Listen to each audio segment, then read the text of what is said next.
Who the heck was behind the effort to target President Trump? How did that all come about? And when did it come about? It's all been vague. You've heard stories about this former advisor, really tangential operator in the Trump campaign, George Papadopoulos. It wasn't like, I guess he was one of many foreign policy aides and advisors who were part of the operation. And then, of course, you had Carter Page, who was targeted. All of these names were being used to kind of distract us and to pretend that those were the bases for an honest investigation of President Trump, or then candidate Trump.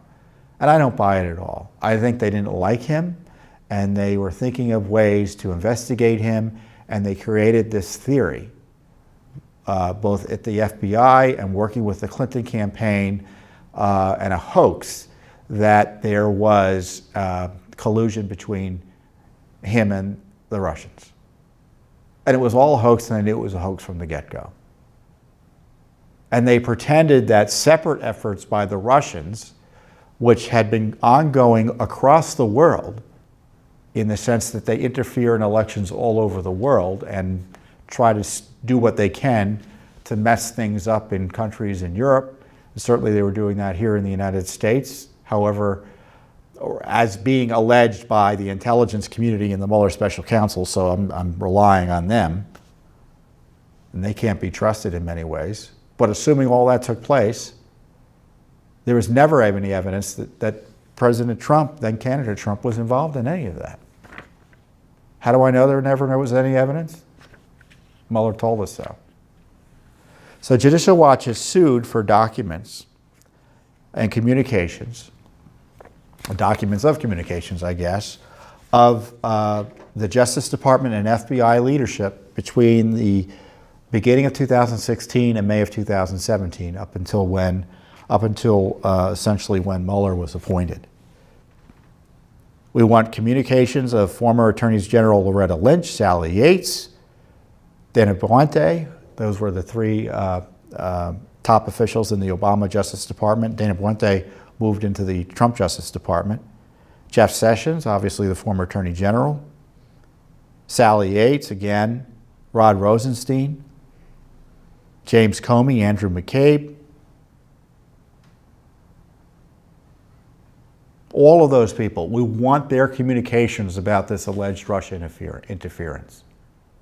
And of course, that would cover the scam they were running that was trying to entrap President Trump. They were spying on President Trump, or then candidate Trump, it looks like, both with informants and through the FISA process. So all of this would be covered by this Freedom of Information Act request. So this is a key request to uncover the deep state efforts to create the Russiagate hoax to target President Trump.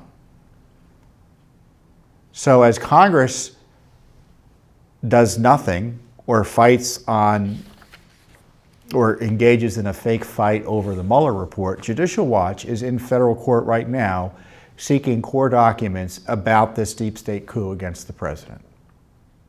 Well, and this is just one, as I say, of over 40 federal lawsuits that get at virtually every angle of the deep state approach to taking out President Trump. You know, one of the other agencies that has gotten away with a lot of, it's gotten away from, gotten by without a lot of scrutiny despite their key involvement in the effort to destroy President Trump, is the State Department. Surprise, surprise. Hillary Clinton obviously ran the State Department for years under President Obama, and then you had John Kerry running the State Department. Now, it looks like the State Department was another vehicle, and Judicial Watch has proven this, for the dossier to be laundered into the Obama administration and pushed onto the FBI. You have to understand, the dossier did not only come from Steele. There were variations of the dossier that came from other places. John McCain's guy, for instance, and John McCain, the late senator, President Trump has complained about that.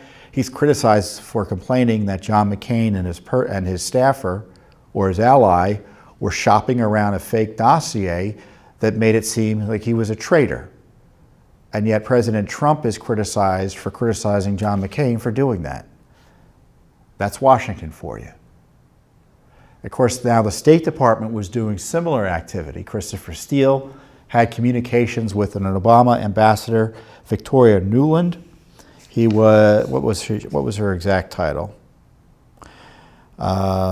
She was Assistant Secretary of State for European and Eurasian Affairs. She had approved a key meeting between an FBI official and Clinton vendor Christopher Steele. Steele had been a vendor and was providing tons of reports to the State Department. So Nuland liked him. So she had gotten the dossier and sent it along, or a portion of the dossier, and sent it along to the FBI. And she also approved a meeting with Christopher Steele and an FBI agent, Mike Gaeta. One report said, the FBI checked with Victoria Nuland's office at the State Department. Do you support this meeting? Nuland, having found Steele's reports on Ukraine to have been generally credible, gave the green light. So I guess Gaeta went abroad to meet with Steele with the approval of the State Department. So what Judicial Watch has done is we've asked for all communications between Victoria Nuland and virtually everyone involved in this deep state effort and Clinton DNC effort to target Trump with this Russia hoax. And again, it's Judicial Watch doing this basic oversight that Congress is unable to do. It generally refuses to do, but it's almost always unable to do.